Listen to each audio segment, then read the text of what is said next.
Bien, pues hola a todos. Les voy a compartir la información que he estado leyendo e investigando respecto a la COVID-19 desde marzo al día de hoy. Y efectivamente al día de hoy, porque cada día aparecen nuevos artículos, nueva investigación que nos enseña un poco más cada día de lo que este virus es, lo que este virus es capaz de hacer.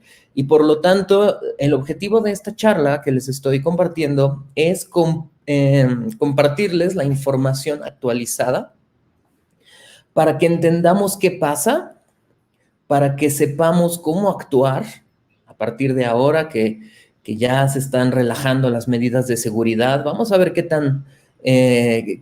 podemos hacer al respecto y para entender cosas reales y cosas ficticias sobre este virus. Porque respecto a la COVID-19, pues hay una gran cantidad de preguntas, como si es un arma biológica hecha por los gobiernos del mundo, ¿por qué no todas las personas desarrollan los mismos síntomas? ¿Por qué se tarda la vacuna? ¿Por qué no hay un tratamiento establecido al día de hoy? ¿Quién tiene mayor riesgo? ¿Qué es la inmunonutrición y si eso realmente funciona? El dióxido de cloro, la luz ultravioleta y las gárgaras de bicarbonato, ¿qué tan ciertos son y qué tanto efecto protector tienen o qué tanto pueden curar a la enfermedad? Y finalmente, algo interesante, la Biblia habla sobre el COVID, porque también he escuchado algunas cosas al respecto. ¿Y qué podemos hacer? Y al final, esa es la parte más importante. ¿Qué podemos hacer eh, para, para evitar esta enfermedad y poder estar sanos? Entonces, esta es una enfermedad muy grave, como podrán ver y todos lo sabemos. En esta página, que es muy, pero muy interesante, hacen diariamente, suben datos del mundo entero y tienen un mapa y aquí el número de casos y lamentablemente el número de muertes a nivel mundial de esta enfermedad, y lo que podemos ver es que justamente es una pandemia porque este virus se ha extendido a todo el mundo. ¿Qué es este virus? Este virus es de la familia de los coronavirus y se le llama así porque cuando se ve al microscopio, justamente como estamos viendo en esta imagen, en una foto de microscopía electrónica, quiere decir de la mayor resolución que puede haber, se ve como si tuviera unos piquitos alrededor y por eso le llaman coronavirus. Y es que esos picos que se ven en el microscopio son una proteína que se llama S o proteína spike o pico, porque esa proteína justamente es la que usa el virus como una llave para entrar a las células. El virus se llama SARS-CoV-2. SARS viene de síndrome agudo respiratorio severo, porque justamente esas son la enfermedad que genera un síndrome agudo respiratorio, y por lo tanto el virus se llama SARS-CoV-2 y la enfermedad que el virus causa se llama COVID-19. Por eso COVID-19 se le habla en femenino porque es la COVID-19, la enfermedad causada por este virus. Este virus, ¿por qué es importante saber esto? Este virus, los virus en primer lugar no están vivos. Eso es algo importante porque a veces nos preguntamos, ¿cómo puedo matar al virus? ¿Y qué mata al virus? O si sigue vivo el virus. Los virus no son seres vivos porque no se pueden reproducir por sí mismos. Una bacteria, una alga, sí puede reproducirse por sí mismo y por lo tanto si dejo un bistec en la mesa, a lo largo de los días y semanas, pues van a haber cada vez más bacterias o levaduras en mi bistec. Pero un virus no se puede reproducir afuera de un ser vivo. Quiere decir que si alguien tose en una mesa, no se van a reproducir los virus en la mesa, sino que van a permanecer en esa superficie un tiempo hasta que desaparecen. ¿Cuánto tiempo duran los virus en las superficies? Han hecho varios estudios donde pueden, dependiendo de la superficie, puede ser desde 4 horas, como el cobre, que es un metal antiviral. Entonces, por eso muchas puertas antiguas están hechas de cobre, o la chapa, porque justamente el cobre es un material antiviral. Pero lamentablemente el resto de los materiales no lo son. Entonces, puede estar desde varias horas en plástico, papel o cartón, hasta algunos días en otras superficies. Sin embargo, ¿Qué más podemos aprender de este virus? Que tiene la información genética está codificada en una cadena de RNA. Eso que tiene que ver lo vamos a ver un poquito más adelante, qué importancia tiene que su información sea una cadena de RNA. Y la cápsula que cubre a este virus es de fosfolípidos. ¿Qué son los fosfolípidos? Son un tipo de grasa con lo cual están hechas todas las células de nuestro cuerpo. La membrana de cada célula de nuestro cuerpo son fosfolípidos. Por lo tanto, es un tipo de grasa que protege o que genera esta cápsula del virus. ¿Por qué es importante esto? Por dos cosas importantes. Número uno, ¿de qué tamaño es este virus? Si nosotros vemos un cabello humano y si pudiéramos ver el cabello, el grosor del cabello, así tratar de verlo, el grosor, en el interior del grosor de un cabello, ahí puede haber cientos de virus porque el tamaño del virus, como podemos ver aquí, un cabello humano es de 60 micras de diámetro, quiere decir 0.06 milímetros. Si un cabello es demasiado delgado, un virus es de menos de una micra, quiere decir que caben más de 60 virus acomodados en hilerita en el grosor de un pelo. Por esa razón los coronavirus son tan pequeños que obviamente no se pueden ver y es muy fácil que se esparzan por el aire. Hay algunas personas que dicen que el virus es muy grande, entonces tú lo soplas y se cae al suelo. Realmente no sé de dónde sacan esa información, porque aquí estamos viendo el tamaño de un virus que es muchísimo menor a una partícula de polvo o de polen. Por esa razón es importante el uso de mascarillas o protección para mí y para las otras personas, porque como vemos en esta imagen, una persona que habla en las microgotas de saliva que siempre salen cuando unas personas hablamos, el virus puede viajar varios metros y poder contaminar a otras personas. Por eso el uso de mascarilla al estar en contacto con otras personas y de preferencia con un espacio de distancia, pues eso evita que el virus pueda pasar de persona a persona. Sin embargo, después de este espacio de 2 metros, pues ya el virus se disemina por el ambiente y por lo tanto es mucho menor la posibilidad de que uno se infecte. Y como se disemina en el ambiente, es importante que mantengamos las áreas ventiladas, porque mientras más ventilado esté en un área donde nosotros estamos y tal vez otras personas estén, mayor posibilidad de que el virus pueda diluirse en el ambiente y la cantidad de virus que puedan tenemos contacto con ellos, pues va a ser menor. Así que es importante el distanciamiento social y las áreas ventiladas. La otra cosa súper importante sobre este virus es que como la capa es de fosfolípidos, algo tan sencillo que nos han estado viniendo diciendo desde siempre es que el jabón destruye al virus. Y podemos ver aquí, ¿qué es el jabón? Simplemente una molécula que tiene una cabeza que se une al agua y por esa razón el agua jala y se lleva las partículas y una cola hidrofóbica que se une a la membrana del virus. Entonces, el jabón que tiene dos partes se une al virus y el agua lo destruye y se lo lleva. Entonces, realmente no hay nada mejor para prevenir que el virus se mantenga en nuestra piel y en nuestra cara que utilizar jabón cuando estamos en casa y llegamos a casa. Si estamos en la calle, gel con alcohol, por lo menos al 70%.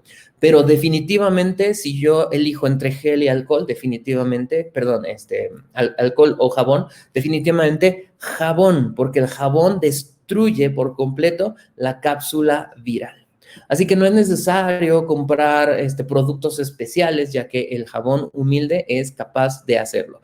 Y para las superficies, cualquier producto limpiador que tenga surfactantes y que tenga capacidad de hacer justamente esto, limpiar. Así que es importante esto. Ahora, sobre el origen de este virus. Desde enero, en China ya tenían la secuencia de este virus porque pues inició, o sea, se empezó a evaluar a finales del año pasado. Y lo que se hace es, se compara la secuencia de nucleótidos del virus con la secuencia de nucleótidos de otros virus, de otras eh, de la familia del coronavirus, como el virus que generó la enfermedad SARS y el otro virus que generó la enfermedad MERS. Las dos son también coronavirus. Y también lo compararon con los virus que habitan de manera normal en animales salvajes. Y esto lo que nos está mostrando es que la similitud de este virus SARS-CoV-2 que genera la COVID-19 con los virus que habitan normalmente en murciélagos y en pangolines, pues es muy, pero muy alta. Lo que nos está diciendo estos estudios genéticos es que este virus procede de animales que los han tenido desde siempre. Los animales que tienen virus en su interior se les llama el reservorio.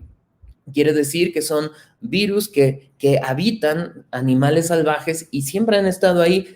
Lo que ocurre es que cuando un animal salvaje, o más bien una persona, está en contacto con un animal que no deberían estar en contacto, como el zorro volador o el pangolín, este virus puede saltar de especies. Esto se le llama zoonosis, que es que un virus que está en un animal y no puede contagiar o sea, infectar a una persona, por el contacto continuo, el virus puede generar un cambio, un pequeño cambio en su forma y por lo tanto poder atacar a una persona. Esto que se le llama zoonosis es causado por el contacto de las personas con los animales, que como vimos aquí en el caso del pangolín, salvajes.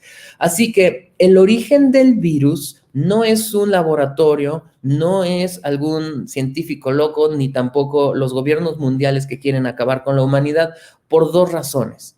Si se hubiera hecho este virus como una arma biológica, si yo quisiera hacer un arma biológica, yo debería tener el control de esta arma biológica. El problema con este virus es que como pudo mutar para salir de un animal a una persona, ¿qué creen? De persona a persona también está mutando. Eso hace que no existe un control en este virus y por lo tanto sería la idea más poco práctica generar un arma biológica con un virus con una alta capacidad de mutación y por lo tanto de perder el control. Me recuerda un poco a las películas de los robots asesinos que hicieron robots tan listos y tan inteligentes que se rebelaron y ahora los robots dominaban el futuro. Entonces, obviamente no deseamos eso. Del mismo modo, si alguien hubiera diseñado este virus, pues no hubiera hecho un coronavirus. Lo que sí nos enseña esto es que los pangolines deberían estar en los bosques o en las regiones salvajes donde no hay contacto con los humanos. El origen de la pandemia que ha hecho un caos en la humanidad es el tráfico ilegal de especies. Muchos países consumen o compran especies animales salvajes, el mercado negro de especies, para comer, para tener de mascota o para sus medicinas tradicionales. Por lo tanto, si las personas dejaran en paz a los animales salvajes y no interfirieran con su hábitat, no existirían pandemias de virus zoonóticos. Así que cuidemos a las especies salvajes, evitemos ser partícipes de vender o comprar animales salvajes, porque otra pandemia puede ocurrir en cualquier país del mundo. Por ejemplo, en México hay tráfico de monos, de armadillos y de guacamayas. Cualquiera de esos animales salvajes tiene sus propias microbiotas, sus microorganismos, que en cualquier momento pueden saltar y generar una nueva pandemia. Ahora, ¿cómo el virus ingresa al organismo? El virus se une a través de su proteína S, de Spike, a un receptor que se llama ACE2. Ya que se unió una proteasa, quiere decir una enzima que corta justamente la envoltura del virus para que pueda ingresar a la célula. ¿Por qué es importante saber esto? Pues porque hay una cosa muy grave con este virus. Este virus inicialmente pues se le llamó virus respiratorio, pero ¿qué creen? Este virus no solo afecta a las células del sistema respiratorio, sino que si este virus se une a cualquier célula que tenga el receptor ACE2, vamos a preguntarnos cuántas células del cuerpo tienen receptor ACE2, y lo que estamos viendo en esta imagen de otro artículo, todo lo que les estoy mostrando es de artículos científicos que como una gran ayuda a la humanidad, las revistas científicas están dejando libres los artículos de COVID-19, así que todo lo que yo les estoy mostrando es de artículos científicos escritos por investigadores y por lo tanto también son accesibles para que todo el mundo los lea y pueda comprobar que lo que yo les estoy diciendo es lo que la ciencia dice. Entonces, lamentablemente, muchas células del cuerpo tienen este receptor ACE2 y esta proteasa TMPRSS2, desde los pulmones hasta el intestino, el corazón, el hígado, hasta los riñones. Eso quiere decir que esto no es nada más un virus respiratorio, es un virus multisistémico que por esta razón hay personas que desarrollan daño renal en respuesta a este virus. Hay personas que generan un problema cardiovascular en respuesta a este virus. Hay personas que tienen malestar intestinal en respuesta a este virus y tristemente hay muchas personas que tienen problemas que tienen que ver con el sistema nervioso central, como pérdida del olfato y del gusto, e incluso parte de la dificultad para respirar en algunos pacientes no es tanto en nivel pulmonar, sino a nivel de la comunicación del cerebro al pulmón. Por lo tanto, es muy grave este virus y por esa razón, con mayor razón, debemos cuidarnos y seguirnos cuidando de este virus, porque no es nada más un virus respiratorio, es un virus que puede generar falla multiorgánica y multisistémica. Y otra cosa importante es que si una persona empieza a tener problemas y lamentablemente muere por un problema cardiovascular, pues aunque en el acta diga murió por enfermedad cardiovascular, murió por COVID, porque fue el COVID lo que indujo el daño cardiovascular. Y si genera una hiperglicemia y un problema inflamatorio, pues es porque el hígado empezó a tener alteraciones metabólicas y entonces dicen murió de diabetes, pero ¿qué creen? Fue el COVID lo que indujo esto. Entonces, aunque en las actas de defunciones no diga COVID, es importante darnos cuenta que gran parte tristemente, de las muertes que están pasando por muchas causas diferentes, pues su base es esta enfermedad. Así que aunque digan, bueno, es que fueron 10, pues tal vez fueron 20 o 30, porque el COVID no solo es un virus con síntomas respiratorios. Y para continuar con cómo progresa la enfermedad COVID-19, hay alrededor de 5 a 14 días de incubación. Quiere decir, cuando una persona es infectada, el virus ingresa al organismo y durante 5 a 15 días el virus se está reproduciendo en nuestro interior. Esto es importante porque la persona no tiene síntomas en este periodo, pero sí puede contagiar, sí puede infectar. Por lo tanto, también es importante que uno no se confíe y diga, yo no tengo COVID porque no tengo síntomas y por eso puedo salir a la calle y hacer muchas cosas sin protección como cubrebocas, y eso es muy peligroso porque probablemente no sabemos si yo tengo la enfermedad y yo estoy contagiando a otras personas simplemente porque no tengo síntomas. En el momento en que inician los síntomas, también es importante ver que no todas las personas tienen todos los síntomas. Hay varios síntomas que son un foco rojo, que dan un indicio de que efectivamente tienes la enfermedad, pero lamentablemente no todas las personas desarrollan los mismos síntomas y por lo tanto es difícil realmente distinguir entre COVID-19 y cualquier otra enfermedad.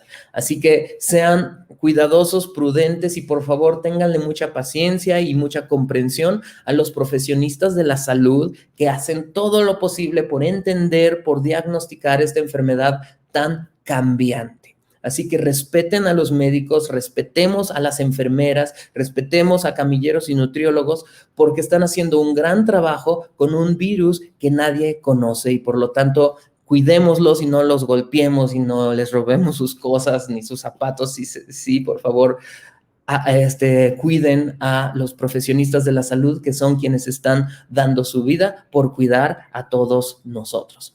Entonces, tristemente esta enfermedad, después de 7 días de síntomas, normalmente inician los síntomas que son más graves y en algunas personas, lamentablemente, las complicaciones agudas, severas. Entonces, ¿por qué hay personas que tienen síntomas leves y se curan, mientras que otras personas tienen síntomas muy graves y otras personas que lamentablemente fallecen? Y lo que determina todo esto es nuestro sistema inmunológico. Brevemente, aquí en esta imagen estamos viendo 4 partes. En la primera parte estamos viendo cómo el virus entra a las células que tienen este receptor, y cuando una célula ingresa el virus a una célula, empieza a reproducirse dentro de la célula se vuelve una máquina de hacer virus y revienta literalmente la célula llena de virus. Ya me la imagino como un costalito que le estoy echando canicas y llega un momento en que revienta este costalito. Esto se llama piropoptosis y es cuando una célula que está llena de virus literalmente explota para liberar a los virus. Esta explosión de la célula activa macrófagos, que son las células que están patrullando todo nuestro organismo, evitando y cuidando que no haya ningún problema. En este caso, una célula muerta, pues obviamente es un gran problema. Y el macrófago llama a otras células inmunes.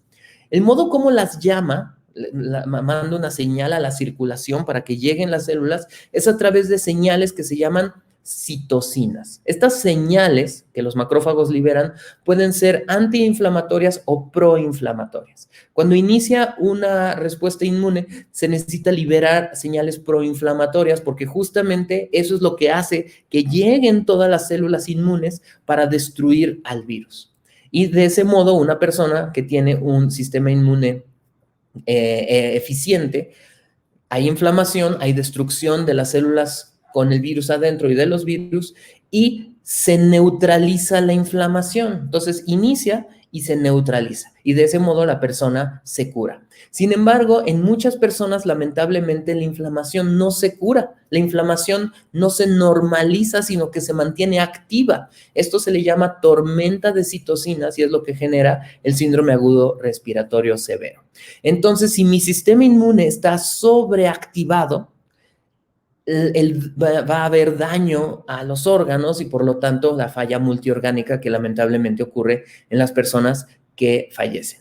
Entonces, ¿qué necesito? ¿Activar o no activar a mi sistema inmune? ¿Necesito un activador de mi sistema inmune? Pues realmente lo que necesito es modular la respuesta de mi sistema inmune para que cuando se active sea suficiente para acabar con la infección y normalizarse otra vez y no mantenerse elevado por mucho tiempo.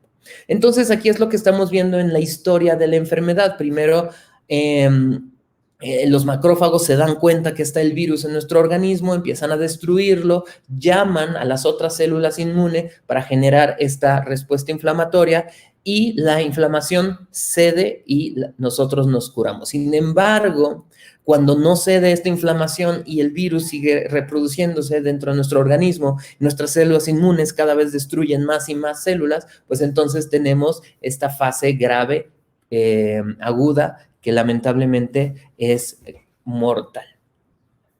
Esto es importante también para decirles una cosa muy tremenda, y es, en el momento en que el virus entra a las vías respiratorias, es inmediato cómo el virus entra a la circulación y a las células del organismo. Es decir, que no es verdad que el virus se aloja en la nariz por un tiempo, entonces uno tiene que hacerse lavados o hacer gárgaras, porque el virus en el momento en que entra a cualquier epitelio de nuestro organismo, inmediatamente ingresa a la circulación. Y ya entrando a la circulación, no hay nada que pueda destruir lo que podamos hacer por fuera. Ni las gárgaras, ni los sprays para la nariz, ni nada de eso.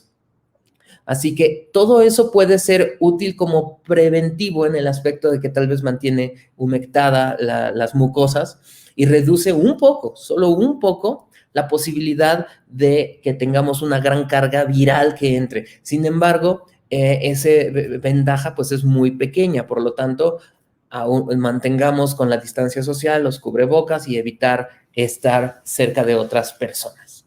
Así que, por favor, cuidemos de no confiarnos con ese tipo de tratamientos caseros.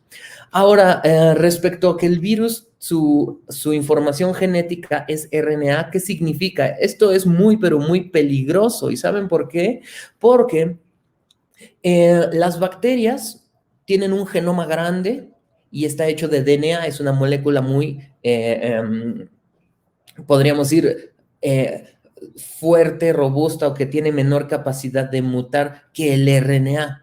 Y aquí estamos viendo en negrito las bacterias que tienen un genoma grande y una tasa de mutación baja. Pero aquí estamos viendo estas rojitos, son los virus y en particular como el coronavirus, que son virus con su información genética en RNA. ¿Qué significa que la información genética de un virus sea RNA, que tiene una gran capacidad de mutación? Esta es una página muy interesante que todos pueden ver, donde diariamente están actualizando cuántas variedades de virus hay. Y al día de hoy podemos ver que conforme el virus va pasando de país en país, aquí estamos viendo cómo va pasando de país en país, va sumándose mutaciones, haciendo que al día de hoy hay cientos de variantes del virus. Así que no solo hay un SARS-CoV-2, es el SARS-CoV-2 con diferentes variantes. ¿Y qué impacto tiene que haya diferentes variantes del virus? Pues que las mutaciones pueden hacer que aumente la replicación viral o que reducen su capacidad de ser atacado por el sistema inmune. Por lo tanto, esto es muy peligroso porque las variaciones que hay en el genoma viral puede hacer que cambie su forma de atacar, su forma de ser diagnosticado y los tratamientos que podemos utilizar contra él. Este es un artículo del 5 de mayo, donde podemos ver que en anaranjado es una cepa de virus en diferentes países antes de marzo. Y lo que vamos viendo conforme pasan las semanas, marzo 1 al 10, 11 al 20, hasta abril 6, ya vieron cómo cambia de anaranjado a azul. Lo que estamos viendo es que en diferentes países lo que ha estado cambiando son las variantes del virus. Y estamos viendo aquí en diferentes países del mundo cómo empiezan a cambiar las variantes. Y esto es grave porque miren, esta es la variante original que salió de Wuhan y vemos que hay la cantidad de personas que entran al hospital y la cantidad de personas que requieren hospitalización en las unidades de terapia intensiva. Y las personas que se les detectó esta variación, miren cómo incrementa las personas que lamentablemente tienen que hospitalizarse y también incrementan las personas que requieren terapia intensiva. Lo que estamos viendo aquí es que lamentablemente el virus está mutando y por lo tanto, si sabíamos cómo tratar cierto variante del virus, conforme pasa el tiempo, las variantes, al ser diferentes, cambian el modo como se presenta la enfermedad, cambian el tratamiento de la enfermedad y ¿qué creen? Cambian la necesidad de una vacuna. Y hablando de la vacuna, hay una situación problemática que es lo que hace que al día de hoy no sea tan fácil hacer vacunas contra este coronavirus. ¿Por qué? La vacuna son un estímulo que hace que nuestro organismo genere anticuerpos contra el virus, quiere decir la defensa. Si las defensas son suficientes y específicas para el virus se neutraliza y por lo tanto no puede infectar a las células. Sin embargo, si una vacuna no está hecha de manera correcta o de manera suficiente, por ejemplo, que no que no sea capaz de detectar todas estas variantes nuevas o que no sea capaz de neutralizar al virus por completo, una vacuna no eficiente, en vez de neutralizar, puede hacer que se incremente la inflamación y puede hacer que, en vez de que las células del sistema inmune se coman y destruyan al virus, estas células del sistema inmune pueden ser máquinas de hacer virus. Por esa razón, la gente que hace vacunas sabe esto y por lo tanto se requieren muchos estudios, que requieren muchos meses para poder generar una vacuna que sí sea eficiente y que no sea contraproducente. Por lo tanto, aún falta mucho tiempo de investigación y probar si efectivamente todas estas vacunas que al día de hoy se están probando no tienen estos efectos que no queremos, que sea que incremente la infección, que incremente la inflamación y por lo tanto, pues en vez de curar, podrían ser lo contrario. Así que por eso la vacuna va a tardar todavía tiempo, así que lo que nos queda por hacer es seguir siendo muy cuidadosos. Y si esto no fuera suficiente, lo que nosotros ya sabemos es que la hipertensión, diabetes y obesidad son la principal factor de riesgo para desarrollar la enfermedad grave. ¿Y por qué es la obesidad, diabetes e hipertensión son las personas que tienen esto tienen mayor riesgo de morir? Aquí un estudio de unos colegas del Instituto de Nutrición, el doctor Carlos Aguilar y otros grandes investigadores del Instituto Nacional de Nutrición, hicieron este estudio bien interesante sobre la letalidad del COVID-19 en diferentes condiciones. Entonces estamos viendo que las personas que fuman, miren que cuando está en esta línea, significa que no tiene un efecto. Si está de este lado de la línea, quiere decir que previene. Pero si estamos del otro lado, significa que favorece. Entonces, si las personas tienen inmunosupresores, si tienen, aquí vemos asma o enfermedad cardiovascular, tienen un efecto muy ligero o no tienen efecto, pero enfermedad renal sí tiene un efecto para incrementar la letalidad, la hipertensión, ser hombre respecto a ser mujer, la obesidad, edad mayor a 65 y tener diabetes. Aquí vemos que las personas menores de 40 años tienen una protección ante la letalidad, no para infectarse, sino para morir por COVID. Sin embargo, una persona menor de 40 años, pero con diabetes, miren cómo tristemente incrementa más el riesgo que todos los demás riesgos juntos. Por lo tanto, cuidémonos otra vez, nuevamente, hay que ser muy cuidadosos. Y en obesidad es grave porque las personas que tienen obesidad, miren cómo incrementa el riesgo. Al tener obesidad, absolutamente todos los parámetros que comenté arriba, excepto este y este, favorecen la muerte, lamentablemente, por la enfermedad COVID-19. Por eso, tristemente, en nuestro país, pues hay una gran mortalidad por esta enfermedad.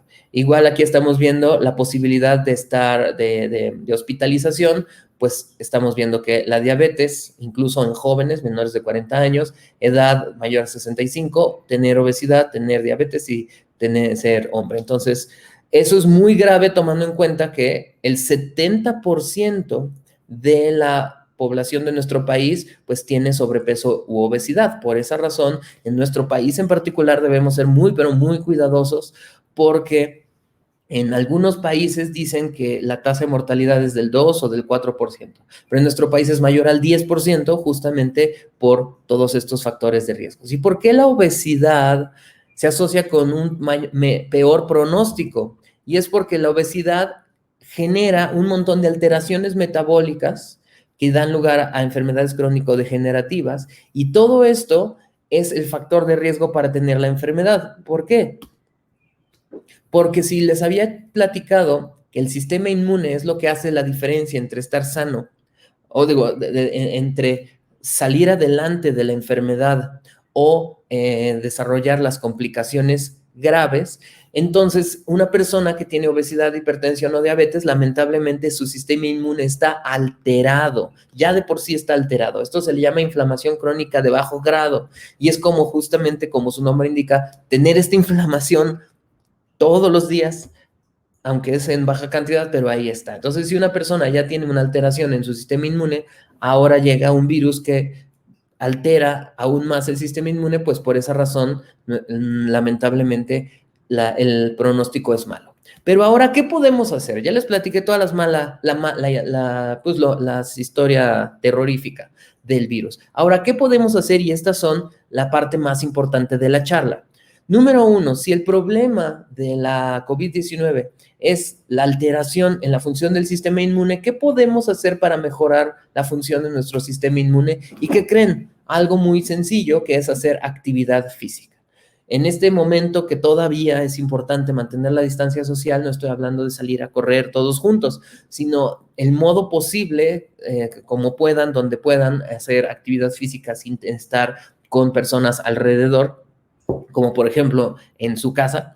La actividad física mejora la función del sistema inmune, reduciendo la inflamación. Por lo tanto, si una persona hace actividad física aeróbica, es decir, correr y cosas que requieran ejercicio de resistencia, va uno a tener un mejor perfil inmunológico y por lo tanto reduciendo el riesgo de las complicaciones. Y la otra cosa fabulosa que podemos hacer hoy y el resto de nuestra vida para mantener nuestro sistema inmune en las mejores condiciones es la inmunonutrición, que es consumir alimentos que tienen moléculas que mantienen funcional nuestro sistema inmune. No estoy diciendo que activen nuestro sistema inmune, ¿verdad? Porque el sistema inmune activo es lo que hace que tengamos la enfermedad grave, sino modulado.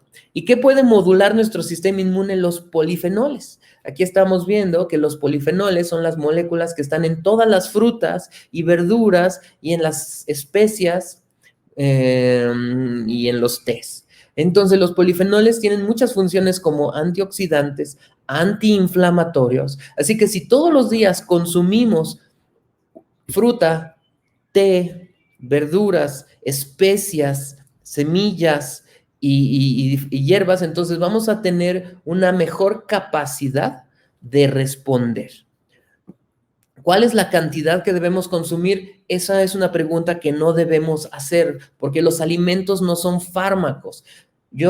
Hay una receta donde te dicen cuánto paracetamol debes tomar o cuánto Ambroxol debes consumir, porque es un fármaco. Pero no debe haber recetas, y por favor no las pidan, y si ustedes son profesionistas de la salud, no las den, las recetas de que digan, miren, tómate 3 tés al día o 17 frambuesas, porque los alimentos no tienen una dosis. Uno debe consumir diariamente diferente variedad de todos estos alimentos, pero no porque uno sea más bueno o más fabuloso que el otro. La variedad es lo que hace que haya salud. Así que por favor acérquense con su nutrióloga de confianza para que les explique bien a cada persona qué alimento, cuánto debe consumir según nuestra edad, talla, sexo, peso y todas las demás características, porque no hay una dieta que le funcione a todos. Otra cosa que hace que nuestro sistema inmune funcione correctamente son los omega 3, pero de cadena muy larga. ¿Dónde están los omega 3 de cadena muy larga? Únicamente en pescados, algas y un poquito en el huevo. Pero estos omega 3 de cadena muy larga son fabulosos porque nuestro sistema inmune usa esos omega 3 de cadena muy larga para generar moléculas antiinflamatorias. Así que si nuestro sistema inmune está trabajando para neutralizar la inflamación y yo no estoy consumiendo esos omega 3, en ningún momento mi sistema inmune va a poder resolverlo porque no hay con qué. Si nosotros consumimos pescado, huevo o algas marinas, que no es algo común, ¿verdad? Que consumamos, pero pescado podemos intentar tratar de comerlo 3 veces a la semana, aunque sea sardina de lata, o si puede uno consumir pescado fresco o congelado, pero pescado real, podemos proveerle a nuestro sistema inmune todos estos ácidos grasos que necesita para neutralizar la inflamación. Aquí estamos viendo otros tipos de ácidos grasos que también son benéficos y entonces ahí ya están algunos vegetales como el aguacate, la chía, el aceite de olivo, que tienen polifenoles antiinflamatorios. Pero principalmente aquí estamos viendo el pescado y el huevo son las principales fuentes de estos omega 3. Y también la vitamina D y la vitamina A. Es importante porque la vitamina D la necesitamos y más, o sea, necesitamos que nos dé el sol, necesitamos consumir alimentos que tengan vitamina D y vitamina A para mantener funcional nuestro sistema inmune. Nuevamente, busquen a sus nutriólogas de confianza para que les explique qué alimentos tienen estas vitaminas. Y luego, otra cosa súper y fabulosa de los alimentos es que pueden funcionar como antivirales. ¿Qué es un antiviral? Pues una molécula que inhibe la replicación del virus adentro de nuestro cuerpo. Y la mayoría de los antivirales tienen esta estructura, ya vieron, una estructura bien compleja, y funcionan la mayoría como inhibidores de enzimas. Inhibidor de la enzima que replica el genoma del virus o inhibidores de las enzimas que permiten que el virus entre a la célula. ¿Y dónde están todas estas moléculas antivirales? En las plantas, ¿ya vieron? Inhibidores de proteasas de plantas con actividad antimicrobial. Los chinos ya sabían esto y también toda la medicina tradicional de diferentes países saben que hay hierbas y tés que pueden ser útiles para prevenir o atacar enfermedades. Nunca una hierba o un té va a suplir a un medicamento. Quiere decir que si ya hay un fármaco para algo, pues sería un error regresar a la planta si nosotros ya estamos siendo tratados por un médico, porque tristemente muchas personas dicen, yo ya dejo mis medicamentos porque voy a empezar a consumir tés y no es así. Los tés se ocupan en una región donde lamentablemente no llegan los medicamentos o para, como en este virus, cuando todavía no hay un medicamento para este virus. Sin embargo, un té o un alimento natural jamás jamás suple un medicamento y por lo tanto no es un reemplazo de los fármacos. Pero lo que sí es una realidad es que aquí estamos viendo algunos artículos que muestran que sí, el té negro, el té verde, el té de manzanilla pueden tener cierta actividad antiviral. No significa que esto me va a curar ni me va a proteger, ¿verdad? Lo único que puede hacer, si yo diario consumo algún té, variando los tés, puedo tener una mayor capacidad de respuesta y por lo tanto hay una mayor posibilidad de no desarrollar las complicaciones graves. Sin embargo, no es para que nos confiemos, sino seguir cuidándonos. Porque vean, hay un montón de moléculas que les llaman antivirales que efectivamente están en los alimentos y sí pueden ejercer efectos benéficos. Y aquí estamos viendo un resumen, todo esto es de artículos y artículos libres, ahí están en internet, muy interesantes, busquen buena información para saber qué sí y qué no. Entonces, esto es lo que sí, la epigalocatequina, la curcumina, la glucosamina, quercetina y miriceteína son muchos polifenoles que pueden tener un efecto antioxidante, inmunomodulatorio e incluso antiviral. A tal grado que vean qué interesante, la India es de los países que más consumen especias en sus alimentos y tés de diferentes tipos, como el chai. Y miren qué interesante cómo el total de casos de la India está muy cerca de Estados Unidos, México, ya vieron, Inglaterra.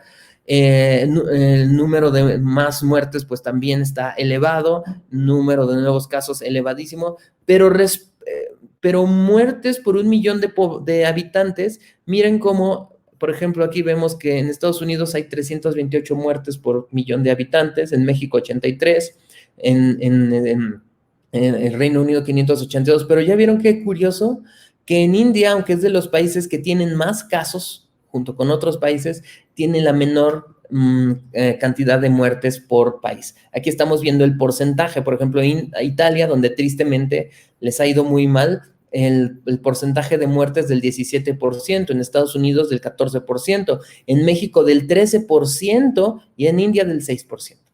¿A qué se debe? Mi hipótesis, esto es mi hipótesis personal, yo personalmente considero que esta diferencia tan grande en la cantidad de personas que se infectan versus las que mueren, pues es el uso comúnmente de todos estos alimentos antivirales. Sin embargo, esto es una hipótesis mía y por lo tanto no puedo yo asegurar esto. Sin embargo, lo que les he mostrado hace un momento, pues da una idea de eso. Sin embargo, esto es súper importante. Hay Cochrane que se dedica a hacer comprobar y observar todos los estudios y dar dar una respuesta sincera, honesta y como equilibrada de las cosas. Podemos decir que las hierbas chinas, por ejemplo, curan todo. Sin embargo, esta es una institución bastante reconocida y que debemos escuchar. Y lo que dice, pues es que no reduce las muertes por COVID, pero sí reduce algunos de los síntomas y por lo tanto el tiempo que una persona pasa hospitalizada. Obviamente el objetivo no es llegar a hospitalización, sino que si una persona a lo largo de su vida consume todos estos frutas, verduras y especias, pues entonces hay una alta posibilidad de que no desarrolle los síntomas graves. Sin embargo, les vuelvo a mencionar que los alimentos y los nutrimentos no son fármacos y por lo tanto uno no debe creer que consumir tés y todos estos alimentos pues lo va a evitar que nos infectemos y eso no es verdad. Lo que sí hace es modular nuestro sistema inmune para evitar que nos vaya muy mal. Sin embargo, debemos ser muy cuidadosos y no, además tampoco usar suplementos. Todos los suplementos, las píldoras que tienen un extracto, un polvito, los suplementos para mejorar nuestro sistema inmune pueden ser un peligro porque la cantidad de nutrimentos que necesitamos están en lo que comemos, en las manzanas, en los pescados, en los vegetales. Será una cantidad muy pequeña, pero ¿qué creen? Esa cantidad pequeña es la que necesitamos, porque si nosotros empezamos a consumir suplementos y decir, bueno, yo no como fruta, pero me tomo mi suplemento, los suplementos muchas veces tienen tanta dosis, tanta cantidad de estas moléculas, que cualquier molécula después de cierta dosis se vuelve tóxica. Por lo tanto, es muy fácil, tristemente, intoxicarse por moléculas de los alimentos que están en suplementos. Difícilmente uno se va a intoxicar por comer manzanas porque necesitaría uno comerse en un día 19 manzanas. Tal vez pueda uno hacerlo, no se los recomiendo, pero es similar a que si uno se tomara un suplemento, porque estos suplementos pueden tener una gran cantidad de moléculas. Entonces, toda molécula es benéfica en una baja dosis, pero es grave o puede ser mortal en una dosis alta. Para terminar, otra cosa que puede mantener nuestra función del sistema inmune es la microbiota. La microbiota, que son todos los microorganismos que están en nuestro intestino, puede ser buena y mala.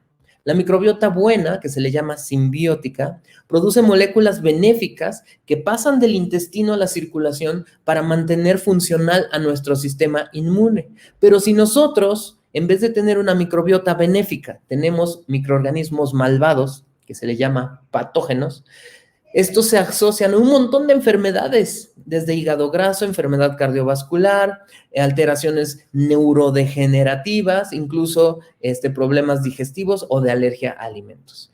¿Qué es lo que incluso vean este artículo dramático donde en ratoncitos que tenían una muy mala microbiota, se infectaban con influenza y les iba muy mal y morían. Pero ratoncitos que tenían una microbiota en su intestino funcional, los exponían al virus de la influenza y vivían. ¿Y por qué vivían? Porque tenían una microbiota benéfica que los protegió.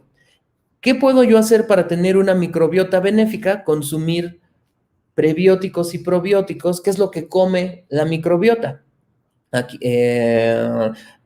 como polifenoles de los alimentos, como habíamos visto, y la fibra dietética.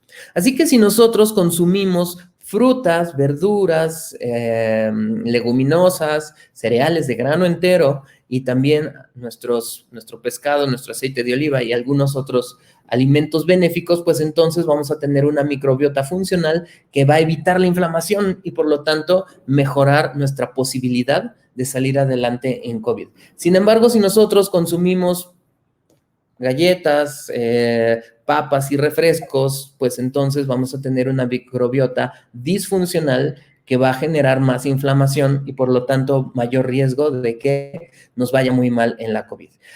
Para terminar, ya que vimos todo lo que es la ciencia del COVID, ¿y por qué les dije todo esto? Pues para que veamos qué es el COVID y lo grave que es. Y por eso, al saber todo lo que es el COVID y lo grave y todo lo complicado, Después de esta charla, yo espero que a ustedes ya nos quede un poco más claro que no es nada fácil atacar a este virus y por esa razón, miren esto. La desesperación de las personas busca que soluciones fáciles y milagrosas que son falsas. O también el deseo de algunas personas de ganar dinero, hacen que venden cosas de manera mentirosa diciendo que él cura la enfermedad cuando no es verdad. Entonces, miren, la OMS advierte sobre la desinformación, aumentan las estafas relacionadas con coronavirus, hay charlatanes que se creen expertos en pandemias y desconciertan a la gente. Con coronavirus proliferan charlatanes a los que no debes creer. Pandemia de COVID-19, época de oro para los charlatanes, sin cura para el COVID-19 todavía, pero sobran los charlatanes. Así que cosas como el agua con bicarbonato, el dióxido de cloro, el ozono, la luz ultravioleta, todo eso es falso, no funciona y es hasta riesgoso. Por ejemplo, vean, hay información en la página de la BBC, en esta página de Agencia para Sustancias Tóxicas y el Registro de Enfermedades, hablan sobre el dióxido de cloro, que es muy, pero muy peligroso para la salud. El dióxido de cloro es una molécula altamente tóxica y reactiva y destruye las células. ¿Por qué se utiliza el dióxido de cloro para purificar el agua? Justamente porque destruye todas las bacterias o virus que hay en el agua. Pero así como destruye las bacterias y virus del agua, también destruye nuestras células. Así que no, por favor, no utilicen, no compren y no vendan cualquier tipo de este tipo de cosas, porque definitivamente ni funcionan y hasta son riesgosas para la salud. ¿Por qué? ¿Por qué el dióxido de cloro puede ser peligroso? ¿Por qué el ozono es peligroso? ¿Y por qué la luz UV es peligrosa? Pues todos esos son desinfectantes. Eso quiere decir que destruyen las bacterias que hay en los alimentos o en el agua. Pero así como destruyen las bacterias, destruyen también nuestras células. Así que la radiación UV, la contaminación, la radiación, el tabaco, el metabolismo excesivo causado por comer de más y la inflamación, todo esto genera estrés oxidante y daña el DNA. ¿Y qué hace el daño al DNA? Produce a través de varios mecanismos de daño al DNA envejecimiento prematuro y también a través de muchos otros mecanismos de daño al DNA, cáncer. Entonces, tristemente, muchos productos o tratamientos que dicen que te van a curar de COVID, lo que te van a generar es daño al DNA, haciendo que tengas un envejecimiento prematuro y mueras, o cáncer y mueras. Por lo tanto, es súper importante no hacer caso a la charlatanería y literalmente no nos queda más que esperar a que la investigación siga buscando algún tratamiento útil, a que el virus deje de replicarse y generar variantes, quedándonos con un distanciamiento social, pero podemos hacer muchas cosas nosotros, como por ejemplo, miren este artículo que salió justamente este mes, donde en esta gráfica vemos que las personas que tienen en 1 metro de distancia, de 1 metro hacia abajo, el riesgo de infección es altísimo. Si una persona tiene 2 o 3 metros de distancia, el riesgo de infección es mucho más bajo. Por lo tanto, este artículo de una de las revistas más reconocidas, de Lancet, nos explica que el distanciamiento social al día de hoy sigue siendo uno de los mejores métodos de protección contra el contagio de este virus. Utilizar máscaras o cubrebocas es fabuloso como método de protección y protección para los ojos para evitar el spray. Así que al día de hoy sigue siendo súper necesario el distanciamiento social, el uso de mascarillas y la protección. Así que las últimas 4 diapositivas, ¿qué es lo que debemos hacer al día de hoy con esta enfermedad tan grave que no tiene cura al día de hoy? No la tiene, pero sí hay modos de prevenirlo y de manera muy sencilla. Mantener limpio nuestro celular, no saludar de mano ni de beso, utilizar gel sanitizante cuando estamos en la calle, cuando estamos en casa, lavarnos las manos. Si nos sentimos enfermos, llamar al número COVID, usar cubrebocas si uno sale de casa, mantener una distancia social y lavar todo nuestro alrededor. Lavar las puertas, lavar el baño, lavar todo lo que esté en contacto seguir manteniendo la higiene. Y para cuidar nuestro organismo, mantener nuestro sistema inmune funcional y nuestra microbiota funcional, prebióticos y probióticos. Prebióticos son todos estos alimentos que tienen todas las moléculas que nuestra microbiota necesita para ser saludable, y probióticos, que son alimentos fermentados que tienen bacterias benéficas. Así que consumamos todos los días, no solo en periodo de pandemia, sino todos los días, prebióticos y probióticos. Y no solo esto, sino los polifenoles, que son antioxidantes e inmunomoduladores, que están en frutas, verduras, semillas, especias y hierbas. Y también nuestras fuentes como la miel, perdón, la leche, queso, huevo y pescado, que tienen la vitamina A, la vitamina D y los ácidos grasos de cadena larga que necesitamos. Así que es muy sencillo realmente mantener nuestro sistema inmune en perfectas condiciones, porque como hemos visto, pues esta enfermedad es incurable.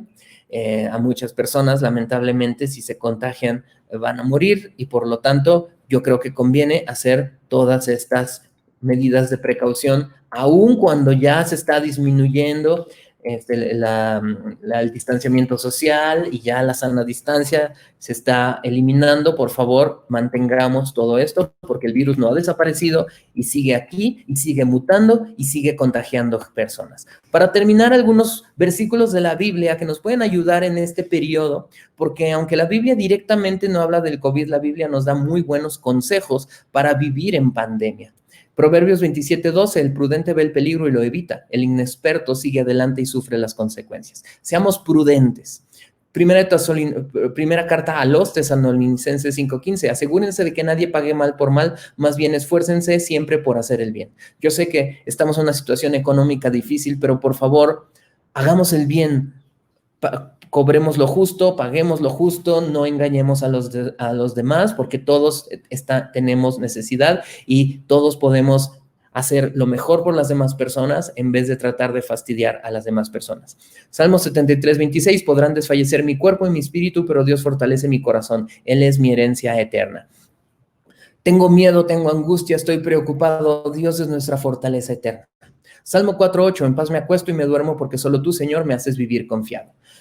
Me acuesto y empiezo a dar vueltas y estoy pensando en muchas cosas y no duermo bien, pues por favor memorícense Salmo 4:8 y medítenlo antes de dormir. Proverbios 17:3, el crisol es para la plata y el horno para el oro, pero el Señor prueba los corazones. Este tiempo que estamos viviendo de pandemia no es un castigo de Dios, no lo es, simplemente podemos utilizarlo como una prueba de nuestra fe. ¿Qué tanta fe tenemos realmente en Dios? ¿Qué tanto confiamos en Dios? Pues esta situación difícil nos muestra nuestro verdadero nivel de confianza. Y obviamente, pues la mayoría salimos reprobados, pero no importa, está bien, Dios nos da una segunda oportunidad. Así que confiemos a partir de hoy más en Dios, confiemos. Esto usémoslo como una oportunidad para confiar en Él. Segunda carta a los Corintios 5:11. De hecho, sabemos que si esta tienda de campaña en que vivimos se deshace, tenemos en Dios un edificio, una casa eterna en el cielo, no construida por manos humanas. Dios no nos dice que nos va a evitar la muerte. Dios no nos dice que va a eliminar el virus. Si alguien te dice, ora para que el virus no entre a tu casa, no es bíblico, no conoce a Dios. Dios no nos dice, el virus no entrará a tu casa ni entrará a tu cuerpo. Ya vimos, el virus entra por el receptor ACE2. Lo que hace Dios es que nos da una seguridad eterna, que si en esta tierra nos llegáramos a contagiar y a morir, Dios nos promete una casa eterna en el cielo, no construida por manos humanas. ¿Y cómo podemos llegar a esa casa eterna en el cielo? Romanos 10:9-10 nos da la respuesta, y es el versículo que todos debemos entender, memorizar y comprender. Y si no conoces este versículo que te voy a decir, aquí está, Romanos 10, del 9-10. Si confesares con tu boca que Jesús es el Señor y creyeres en tu corazón que Dios le levantó de los muertos, serás salvo. Porque con el corazón se cree para justicia, pero con la boca se confiesa para salvación. Lee tu Biblia, acércate a un grupo de creyentes que lean la Biblia y se basen en la palabra de Dios, para que aprendas más sobre quién es Dios y qué nos ofrece y cuál es la vida eterna que aquí se menciona. Espero que les haya gustado esto y cuídense mucho.